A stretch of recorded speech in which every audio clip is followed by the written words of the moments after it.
Amigos, bienvenidos a un nuevo capítulo de Podcast Ecuador. Qué lindo que nos acompañen una vez más, porque esta tarde estaremos hablando de un tema que nos interesa mucho a todos y es cómo las redes sociales se han convertido en este portal para hacer política. Estaremos justamente con un invitado súper especial hablando de este tema y qué lindo otra vez, Gaby, que me acompañes en este episodio. Bienvenida una vez más al Podcast Ecuador. Muchísimas gracias, Dorito, por esa cálida bienvenida. Qué gusto poderles acompañar en un nuevo programa. La verdad, ya la estamos extrañando también bastante, Liz, así que esperemos que nos visite pronto. Que nos ha descuidado un poquito porque él está en territorio. Estamos justamente con uno de nuestros proyectos de la Fundación, que es fomentar emprendimiento con personas en situación de movilidad humana. Así que le mandamos un saludo, que va a estar ahí por Loja y Cuenca. Y ya casi mediados de noviembre, próximamente ya fiestas de Quito, fiestas de Navidad también y ya cerrando el año. Yo creo que han pasado tantas cosas este año que te prometo que han sido como 4 años en uno. Además que ya tenemos por días de posicionarse nuestra nueva Asamblea Nacional y también a nuestro nuevo presidente, Daniel Noboa, que estará ejerciendo el cargo. Se adelantó la posesión. Sin duda alguna les traeremos también invitados súper interesantes para conocer el tema. Y hoy creo que tenemos un tema súper también interesante, así que te dejo ahí que nos des la introducción. Bueno, es como tú mencionaste, Gaby, algo que nos interesa a muchos porque podemos contrastar cómo hace algunos años, 10 años atrás, 2013, si recordarás, las redes sociales empiezan a tener un auge bastante fuerte, sobre todo en estos públicos jóvenes. Teníamos ya Facebook en esa época, ya no usábamos Hi-Fi, pero usábamos Facebook. Ya teníamos un WhatsApp bastante básico, pero todavía con esa connotación de un poco publicar temas de índole personal, contenido social quizá, pero poco a poco estas plataformas han cogido bastante fuerza para convertirse en espacios de participación ciudadana, también de participación y comunicación política, que es justamente lo que nos trae esta tarde a analizar cómo esto ha incidido, cómo cada vez más jóvenes, pero también población adulta se ha vinculado. Hablábamos antes de un 10% de adultos que quizá utilizaban esas plataformas, cuando ahora ese porcentaje ha mutado totalmente y es la mayoría de gente que consume estos espacios para conocer y enterarse sobre política. Pero es importante analizar si lo estamos haciendo de una manera o no responsable y hasta qué punto realmente estas plataformas o redes han generado en nosotros ya una postura de incidir en nuestra toma de decisiones también en este espacio. Y yo creo que ya sin más premisa me muero de ganas de presentarles a nuestro invitado de hoy, que es un genio además en temas de contenido y hablar de política, y esto nos ha vuelto bastante críticos en el tema. Totalmente.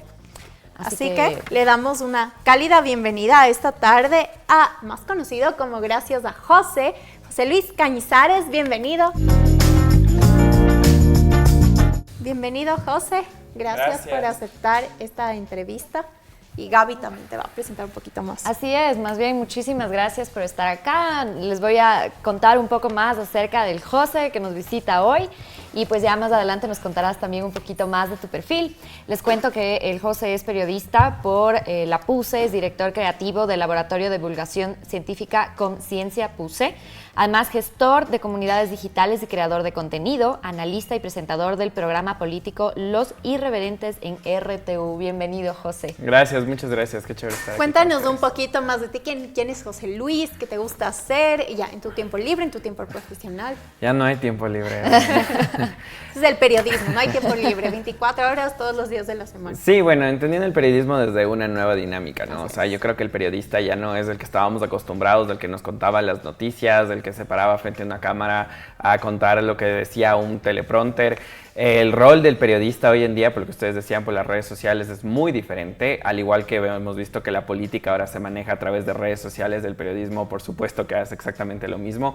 Yo soy periodista de profesión, pero me dedico muchísimo a la creación de contenido y no únicamente de temas políticos. Me gusta tratar un montón de temas de salud mental, de género, y creo que eso es lo más importante de entender ahora, que un comunicador es como tan multifacético y cada una de esas facetas son igual de importantes, porque ya la visión de un periodista, de a quién sigue la gente, de quién quieren escuchar su opinión, es muy diferente a lo que teníamos antes.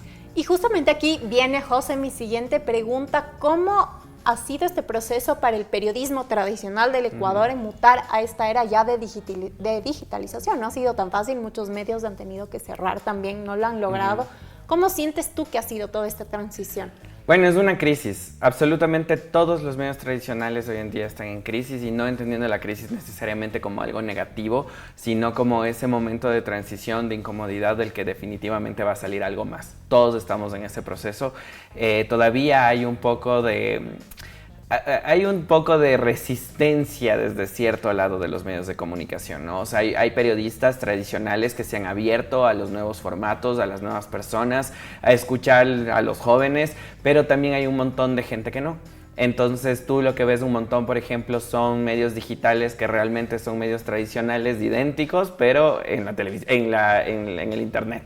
Que esa no es la dinámica de ahora. O sea, la dinámica de ahora es hacer nuevas maneras de narrativa, hacer nuevas maneras de cómo estás contando las cosas. Lo que se hace un montón es bajar el mismo programa que ves en la televisión y ponerlo en YouTube, ¿ya? Y eso no funciona así. Por eso los medios están en crisis, están entendiendo recién qué es lo que deben hacer. Y justamente, ¿cómo es esta dinámica? ¿Cuál es la diferencia? ¿Qué lenguajes deberíamos utilizar? ¿Es más corto? ¿Es más entretenido? ¿Cómo? Ajá, por ejemplo, en la televisión, en la prensa, estamos acostumbrados a que los comunicadores sean extremadamente serios, cuidando cada una de sus palabras al mínimo, mientras que lo digital no es así. En lo digital tú ves influencers que te cuentan las cosas como que si estuvieran frente tuyo, y según los datos, la gente, por ejemplo, ahora hicieron una encuesta de Reuters, del último informe de Reuters del ecosistema digital, y la gente le cree mayoritariamente más a un influencer que a un periodista. No le importa el título, no le importa lo que hayas estudiado, le importa la cercanía que generó con esa persona. Pero ahí creo que es importante hacer una diferenciación también en cómo ahora un ciudadano también es creador de contenido, claro, no necesariamente formado,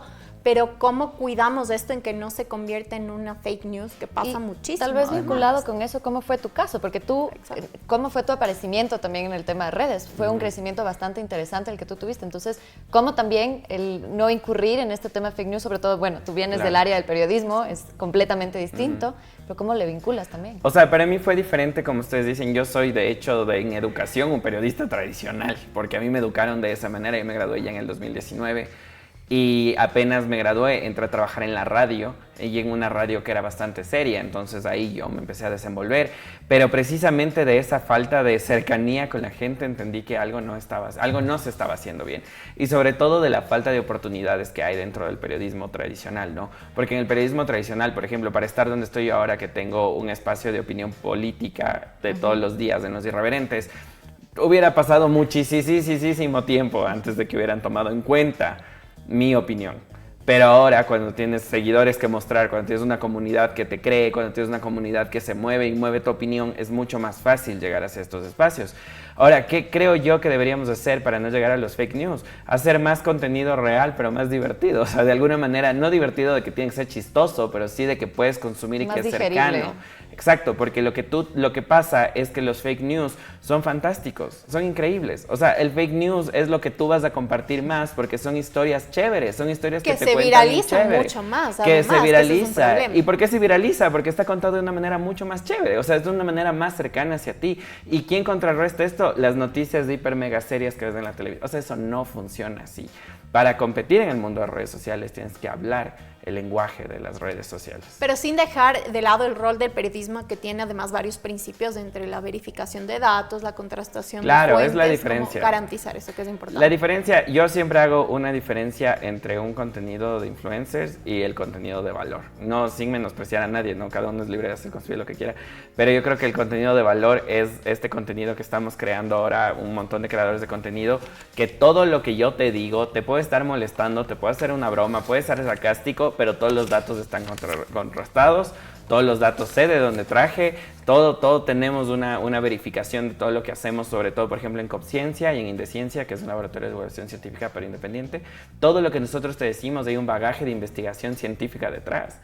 Y yo te lo cuento de manera de broma, me río contigo, pero todos mis datos los puedes tomar. Entonces yo creo que esa es una diferencia, pero contrarrestar los fake news no existe la manera posible en que tú bloquees un fake news. Eso no va a pasar. Lo que va a pasar es que haya creadores de contenidos que estén haciendo contenido de valor con datos verificados que puedan competir con el fake news, porque los dos hablan el mismo lenguaje. un lenguaje cercano hacia la gente. Ahora, no sé, Gaby, si tú querías hacer una Sí, pregunta antes de pasar. tal vez sería, abordábamos hace un ratito, por ejemplo, este crecimiento que has tenido en redes de TikTok, que creo que por lo menos fue la primera vez que yo le vi al José, ¿no es cierto? Y cómo esto también ha ido migrando hacia irreverentes que hablas hoy en día. ¿Cómo ha sido tal vez un poco esta transformación y cómo lo ven también tus seguidores? Porque ya abres tu nicho a otras cosas. Claro, claro. O sea, ha sido algo súper, o sea, que yo no tenía ni siquiera mapeado, porque como les digo, el mundo de la televisión y así es bastante rígido en el crecimiento que tienes que tener. Yo nunca fui reportero, por ejemplo, y es como que para la mayoría un paso súper importante para ser presentador. Claro, pero, es tu carrera de la cual naces. claro, ya, en cambio yo me salté esos pasos porque creé mi comunidad digital, entonces como que es diferente. Yo creo que ahora lo más importante para un periodista es tener tu propio nombre. Antes se creía que el medio te daba todo, o sea, que tú eras tú por el medio en el que salías. Ahora es muy diferente, ahora tú eres tú porque eres tú. Y al medio al que te vayas, te vas llevando tu gente, tu opinión, tus cosas. Pero crearse ese propio nombre justamente implica un trabajo, una trayectoria con mucha ética también. O sea, que tu nombre esté en un contexto también Creo que eso es lo diferenciador. O sea, es lo diferenciador. Es el saber los límites que no vas a cruzar. Es el saber que la información que tú das, tener una responsabilidad con la información que tú das. Y yo creo que sí es súper importante todavía tener este bagaje de academia. Para mí ha sido fundamental, fundamental. Yo era el típico ñoño de la universidad que lee un montón, cosas así, pero es saber transformar y unir un montón de cosas. ¿Y de dónde nace este concepto de gracias al José? ¿Cómo lo creaste? Esa es una historia bien interesante que nos contaste. Para todo esto, paréntesis, no nos ha contado que estuvo en un TEDx, pero el José estuvo hasta en un TEDx, así que tell us. Es que son momentos diferentes, ¿no? O sea, yo pensaba que mi carrera de periodista estaba dividido a mi creación de contenido en redes sociales. Yo empecé a crear contenido como periodista para Conciencia Puse, que es un laboratorio de divulgación científica, entonces yo me dedicaba netamente a la divulgación científica. Pero por la acogida que tuvimos, abrí mi cuenta personal, porque obviamente está ligados a la Puse, tienes un montón de temas institucionales, por ejemplo, no podíamos hablar de política, y a mí me encanta la política. Entonces abrí mi cuenta personal por un tema ahí personal, que es de lo que habla la Gaby, que, o sea, realmente abrí hasta incluso por un tema de salud mental, porque te estaba superando un proceso personal, y abrí para crear una comunidad mía. Y yo al principio decía, esta es mi comunidad, yo voy a decir lo que se me dé la gana. Yo no tenía esa idea de que iba a ser una herramienta periodística, en lo absoluto. O sea, yo quería pararme frente a la cámara a decir lo que se me dé la gana, porque yo ya tenía conciencia que era un espacio súper científico.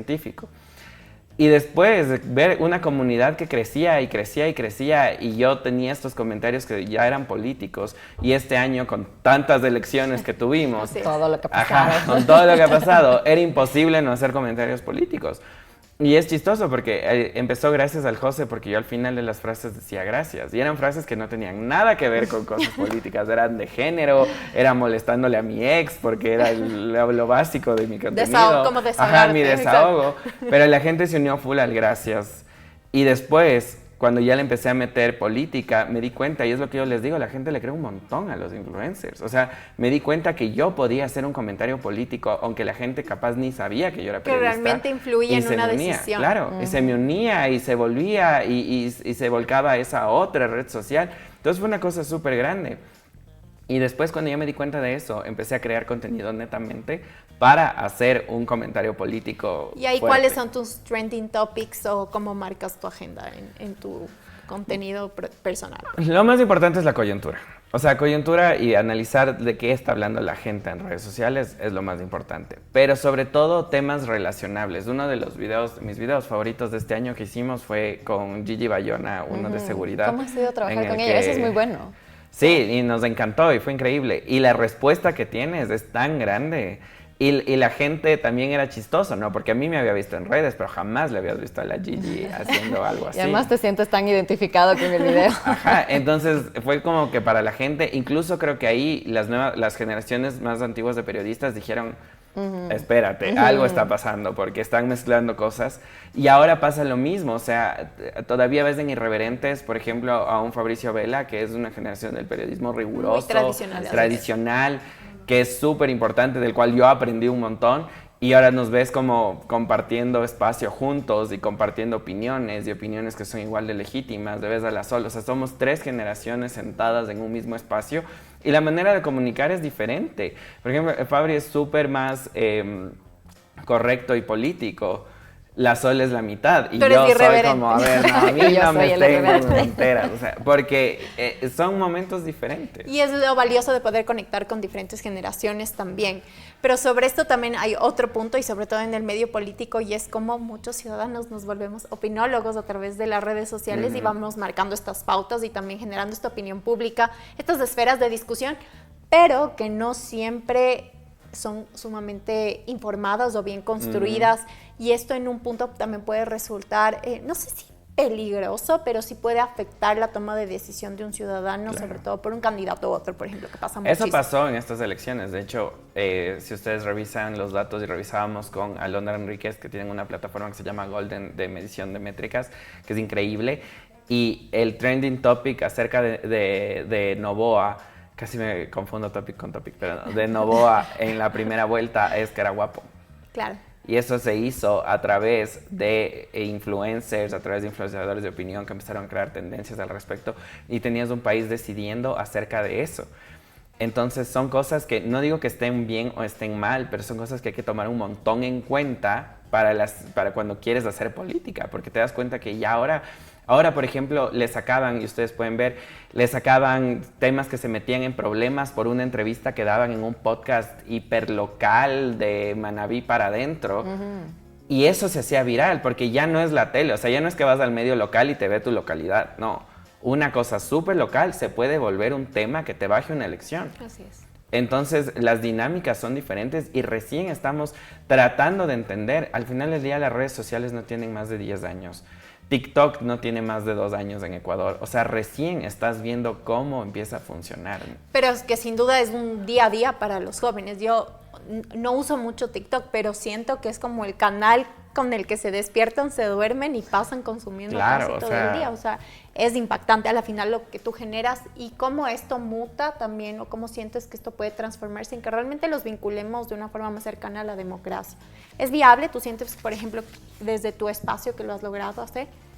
Yo creo que sí, o sea, al final del día, y es algo que hemos hablado con mis colegas, que al final del día una oportunidad para un joven de menos de 30 años abiertamente homosexual en la televisión ecuatoriana para hablar de política, no me puedes decir que eso hubiera pasado hace 3 años. Así es. No hubiera pasado. ¿Cómo logra pasar ahora? Porque tienes herramientas donde ya no necesitas hablarle a un público tan general, porque encuentras especificaciones, encuentras gente que es como tú, encuentras gente que te apoya, comunidades súper grandes. Entonces ya los medios ya no pueden detenerse, o sea, ya no te pueden decir, no vales, porque tienes una comunidad que te apoya, ¿me entiendes? Eso hace 3 años, ni siquiera digo hace 10, hace 3 años no había forma de que eso pase. Porque los medios tradicionales tienen en la cabeza de que no, que el man que te cuenta las noticias tiene que ser lo más parecido a la mayoría de los ecuatorianos y el modelo que debemos seguir. Entonces ahora no, por ejemplo con la Gigi hablábamos de cómo en la época de la televisión tenían que salir todos perfectos, todos hipermaquillados, cuando ahora los influencers no son así. Ahora tú le crees mucho más a alguien que coge el celular ese rato y te empieza a contar algo mientras se maquilla o No mientras saben lo se que peina. me acaba de pasar. Es el Exactamente. verídico como... Entonces, necesariamente la comunicación se va volcando hacia ese espacio. Claro, y como tú mueves colectivos e influyes totalmente Oye, en pero eso. nos decías tú esta parte que me parece tan chévere, ¿no es cierto? Que es la creación de contenido. ¿Cómo finalmente esto no termina de ser algo agobiante? Porque crear contenido es complicado. Es agobiante. Tienes un montón de información, le tienes que concretar, ¿no es No le cierto? recomiendo a nadie. Tienes que No, hacer que pero- la otra persona entienda. Exacto. Y para tus seguidores, que seguramente hay muchos jóvenes inspirados también en gracias al José, y gracias por esto, porque lo has logrado hacer de una manera positiva, o sea, donde muchos periodistas quizá quisieran apuntar y no simplemente es fácil. ¿Cómo haces tú justamente esta creación de contenido? O sea, sí es bastante complicado, la verdad. Porque, como les digo, no es solo el hecho de ser periodista. Así es. Ser periodista es una parte de eso. Hay videos que sí, que nos mandamos la investigación, pero hay videos que no, que son solo frases con las que la gente se siente cercana. Entonces tú tienes que aprender a manejar tu comunidad, ¿no? Porque no le vas a dar política.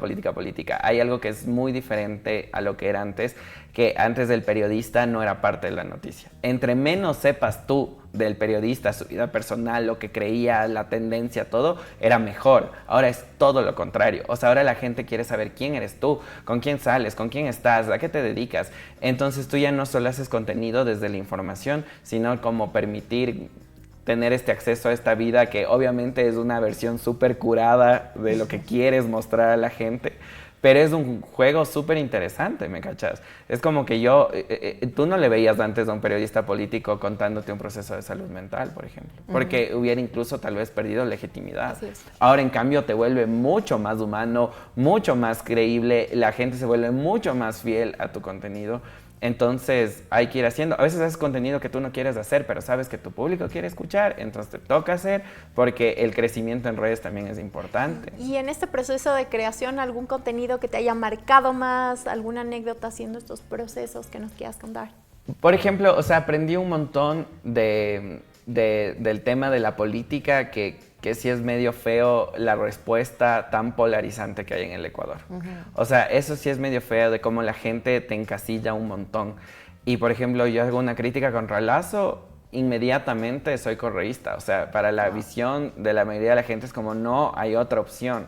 Haces una crítica contra Correa y es porque eres un derechista, que ni sé qué. O sea, eso es algo que me di cuenta que no me gustó de la conversación, porque cuando hacía temas de género, temas de divulgación científica, había una conversación chévere entre la comunidad.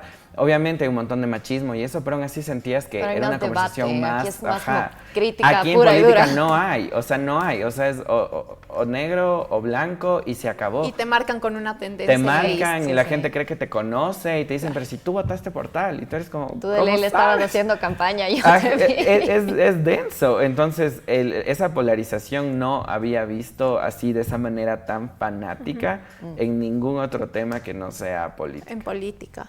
Bueno, José, creo que es hora de entrar en nuestro juego. Ahora sí. La parte divertida. La parte divertida. La Gaby te va a explicar un poquito en qué consiste. Hoy te traemos en nuestras Merkels diversas preguntas. Vamos a jugar políticamente incorrecto. Entonces vas a encontrar algunas afirmaciones y tú nos vas a decir qué opinas de esas afirmaciones, que pueden ser locas, que pueden ser como... Las preguntas que trae la primera ex canciller mujer alemana. Elige al azar. ¿Elijo cualquiera? Sí. Nosotros te leemos. A ver. Son afirmaciones y tú nos das obviamente tu argumento. La mayoría de políticos no son políticos, son politokers. Politokers, como entendiendo que es la versión influencer de la política. Exacto. No diría que aquí pasa eso todavía. Creería que no. Más bien creo que la mayoría no saben lo que es política. Como hablabas tú en tu TEDx, que se cree que política es todo lo que realmente no es la política. Pero todavía no estamos en el momento donde sean... ¿Y saben de qué es muestra de eso? Que no voy a ganar la elección y no volviste a ver un video del man en redes sociales. Ajá. Pero tú sientes que no influyó... No, el post-debate se influyó. No, o sea, no, las redes sociales pusieron presidente, creo yo. Y y no solo eso, las redes sociales, y tenemos 2 consultas populares que se aprobaron gracias a las redes sociales, netamente. Pero yo lo que digo es que si bien la campaña es súper influencer, se manejaron las campañas como que eran influenciadores, después su quehacer político no está en las redes sociales. Por eso apenas se acaban las elecciones, desaparecieron. Que eso debe mutar también a poder comunicar ya luego un plan de gobierno más resultado. O sea, no dejar de conectar. O sea, si yo te digo que yo soy súper cercano a ti durante toda la campaña, por eso te mostraba mi playlist, te mostraba mi rutina de ejercicio, ni sé qué, pero después ya no vas a saber de mí hasta la siguiente campaña, es no entender el poder que tienen las redes para el manejo de tu gobierno. Así es. La comunicación gubernamental. Comunicación política, sí, totalmente. Que no se debe descuidar. José, siguiente Merkel. Le toca ya. A ver. Sí. ¿Un like es un voto? Y si es que es así, ¿qué hace que esto lo sea? Esa es una gran discusión que todo el mundo tiene en este momento. Antes, hasta estas elecciones de primera vuelta, todos los analistas políticos te decían que los likes no se transforman en votos. Era la teoría que todos estudiábamos porque no había ejemplos de que eso haya sucedido. De hecho, en el 2021 no fue así. En las elecciones seccionales, incluso de este año, no fue así. Tenías, por ejemplo, un Pedro José Freile con un montón de seguidores que acumuló y no ganó las elecciones. Pero a partir del 20 de agosto pasó totalmente lo opuesto. O sea, tenías un candidato que únicamente se manejó a través de redes sociales y que hasta las encuestas de hace una semana antes de las elecciones te decían que no iba a llegar y llegó. Entonces, desde ahí está en full disrupción esa discusión porque ahora las elecciones sí te dieron un voto. Y más se comprueba eso en las consultas populares. Porque todos los medios tradicionales o la gran mayoría tenían un frame mediático de que votes que no. Y ganó el sí. Y con una mayoría aplastante gracias a las redes sociales. Entonces yo creo que ahora sí se transforman en votos las redes sociales. Y es como lo dices también, ¿no? Qué forma de llegar. Siguiente, Merkel. Ya Casi le estoy decidiendo. No, decide tú. Dale. Esta. Casi intencionado. Ya, ¿vale más un contenido con alcance que un contenido con valor en redes? Depende para qué. ¿Cuál es tu objetivo? Por ejemplo, Daniel Noboa y Luisa González tenían los dos el mismo problema, que era el nivel de desconocimiento que había de la gente sobre quiénes eran ellos. De acuerdo. En ese sentido, sí te valía mucho más El un alcance. alcance. Pero después, para cuando ya empezaba, por ejemplo, el post-debate de la segunda vuelta, no había de qué hablar, porque nadie dio contenido. Entonces tuvieron que cambiar la discusión, empezaron los muñecos de cartón y todo eso, porque no había de qué hablar y eso fue complicado. Entonces yo creo que es diferente, sobre todo en política, cuál es tu objetivo, pero por ejemplo en nuestro quehacer periodístico o ciudadano, hay influencers con un montoncísimo más de seguidores que yo, un montoncísimo más. Pero si tú no creas contenido de valor, no creas comunidad. No y hay si no tienes engagement. comunidad, no haces opinión pública. Entonces no es que le das un programa de opinión al man que tiene 3 millones de seguidores, pero no tiene contenido de valor. Realmente en ese lado no importa cuántos sean tus seguidores, sino que hayas podido crear una comunidad que esté hablando de lo que tú les dijiste que hablen. Que esté Eso es activo, muy si no, no te importante. vale de nada. Exacto, contenido de valor que es un reto para todos los que generamos estos espacios de discusión en redes sociales. Siguiente, Merkel, le toca a la Gaby. A ver. A ver, ¿qué opinas de esto? Al ciudadano común no le gusta la política y prefiere más bien verse algo gracioso que hablar de política. A ver, hay dos momentos en esa pregunta. La una, yo creo que a todos nos gusta la política, no nos gusta el partidismo. Eso Ya, es lo que estamos muy bien. cansados. Estamos cansados de hablar de partidos políticos porque ya ves, por ejemplo, ahora ves un correísmo aliado con el Partido Social Cristiano. Dime tú, ¿eso dónde tenía sentido hace 5 años? O sea, eran opuestos, contrarios. Entonces, todos estamos cansados del partidismo porque todos creemos que los partidos son lo mismo, solo quieren repartirse. Pero la política va más allá de eso. Cuando tú hablas con alguien sobre cuál medida económica debería pasar, o sobre el aborto por violación, o sobre matrimonio igualitario, o sobre si es que eliminar o no la tabla de consumos, estás hablando de política, porque esas son tendencias Políticas públicas, además. Son políticas públicas, estás hablando de la construcción, y ese tema siempre va a enardecer a la gente. O sea, no hay sobremesa que tú topes algo así, que no se convierte en algo divertido, en algo entretenido. Entonces yo creo que a la gente nos gusta la política, no el partidismo. Ahora bien, en redes sociales, las redes están hechas para entretenerte. Todos entramos para entretenernos. La diferencia es que a veces yo me entretengo con un documental, habrá gente que no, pero todos estamos ahí para entretenernos. Entonces la conversación tiene que ser entretenida. No digo graciosa necesariamente o de chiste, pero tiene que tener algo que te llame la atención para que tú sigas hablando al respecto. Totalmente. Y José, ya para ir cerrando, última Merkel, por favor. A ver. ¿El periodismo tradicional funciona o no en el país? Todavía está funcionando. Yo no quisiera decir que no funciona, pero está en crisis. Pero tiene retos grandes. Tiene unos retos muy grandes que necesariamente tiene que transformarse. Más bien dicho, el periodismo tradicional, como casi todo lo tradicional, va a transformarse y va a aparecer en otras nuevas maneras. Pero el periodismo como conocíamos ya no está existiendo y eso es algo. O sea, hay gente que todavía está así con los dientes tratando de agarrarse, pero ya no es lo mismo. O sea, y es innegable. Miren, uno de los periódicos más importantes del país, El Comercio, desapareció. Más allá de lo económico y eso, es entender cómo pensábamos que había cosas intocables y te das cuenta de que no. Porque no sabes evolucionar hacia la siguiente cosa. Y ahora el periodismo, por ejemplo, un periodista, y eso les ponía hablando con mis colegas, les digo, ¿ustedes hace cuánto esperan que llegue el noticiero para informarte?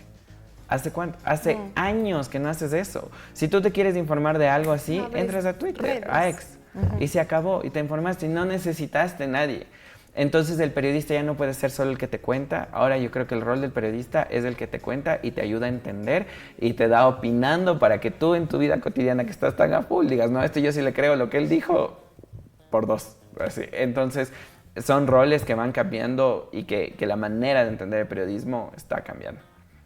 Un espacio ya de reflexión para cerrar nuestro podcast de hoy. José, agradecerte un montón por tu visión súper linda, cómo logras conectar desde tus redes también con jóvenes, que es algo que nos interesa mucho, y sobre todo cómo las redes se vuelven en este espacio de alzar las voces también de la gente que muchas veces no sabe cómo comunicarse con quizá una autoridad, y es algo muy valioso. Te permite sentir esa cercanía, te permite incidir, realmente ser atendido quizá de una forma más inmediata, más directa. Que te escuchen, porque hay tantos procesos burocráticos que ahora puedes hacer que una autoridad te escuche y te responda. Sabes. Quizá por un tema de su imagen o que puede visibilizar más su gestión o no, pero a la final tiene un impacto en que la gente pueda sentir esta conexión más inmediata. Y saber que no estás... Solo cuento una anécdota así rapidita. Que ¿se acuerdan en el último Pride en Guayaquil quisieron cancelar? Ajá, así es. Sí. Y yo le hice un sketch de broma al alcalde. Álvarez, ya. Y no me respondió a mí, pero me mandaron a través le respondió a un influencer que compartió y se lo puso como que buen actor, el flaco. Y dije como, ¿saben qué? Me escuchó, o sea, entendió. ¿Y saben qué pasó después? No cancelaron la marcha. ¿Por qué? Porque un montón de creadores de contenido se puso. Eso igual, hace 5 años no hubiera pasado. Claro. O sea, no había manera de que suceda. Entonces, hasta meter el oficio al municipio y ya se acabó el Pride. O sea. Así es. Oye, tal vez una última pregunta, ya topando esta parte de la importancia también de las redes sociales. ¿Cómo finalmente hacemos, ¿no es cierto?, que los ciudadanos hagan esta diferenciación importante, ¿no? Porque vivimos mucho en las redes sociales, tú decías, curamos un poco también las redes sociales, lo que queremos mostrar y no. Y esto también nos puede pasar a nivel gobierno, ¿no? Cuando comunicas mal, sobre todo. Exacto. No sabes muy bien, ¿no es cierto?, qué pasa, luego esto se hace mucho más grande. Entonces, ¿cómo vamos también viendo estas redes sociales desde esta parte positiva, desde esta parte negativa? ¿En qué sentido? O sea, ¿cómo hacerlo tal vez mejor a nivel gobierno también? Yo creo que es igual la cercanía. O sea, es que lo que yo no entiendo es por qué si nosotros nos comunicamos de una manera, crees que en otros espacios debes comunicarte de otra. O sea, es esa visión, ¿no? De decir, tú hablas y yo hablamos, con nosotros hablamos, pero si te hago un video institucional, te cuento con unas palabras rebuscadas, con una música, videos de 10 minutos, aunque el promedio de visualización de un video es de 3 a 15 segundos, pero yo te meto el de 10 minutos. Es como que no, o sea, ¿por qué no tratamos de normalizar un poco más la situación? Porque, y justo yo lo hablaba hoy en el programa, esta idea de la cúpula presidencial que está hablando Novoa, esto es lo que ya no funciona, porque la gente ya no votó por el man que es del presidente, votó por el man que les dio la lista del playlist que escucha, votó por el man que les dijo cómo se hace ejercicio. Entonces, ¿por qué no mantienes eso? O sea, ¿por qué si eso te llevó a la presidencia o a crear un gobierno, tu gobierno debería mantener un poquito de eso en lugar de volverse una cúpula intocable? Creo que ese fue uno de los grandes errores de este gobierno.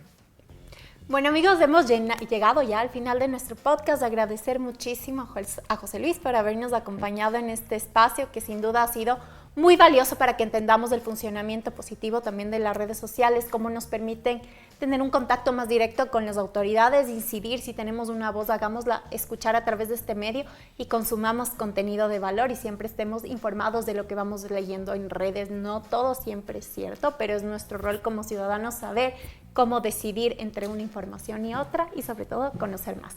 Así es, y es parte de cambiar nuestra cultura política también, y aquí estamos nosotros trayéndoles siempre un poco de contenido diferente y diverso para ustedes, así que ha sido un gusto el poderles acompañar. Gracias nuevamente, Gracias, José. Muchas gracias. Y desde la Casa de Ecuador les invitamos a seguir nuestro canal de YouTube, de Spotify, en Podcast Ecuador, y también a visitar nuestra plataforma de mujeres expertas en www.auténticas.org. Muchas gracias a todos y todas.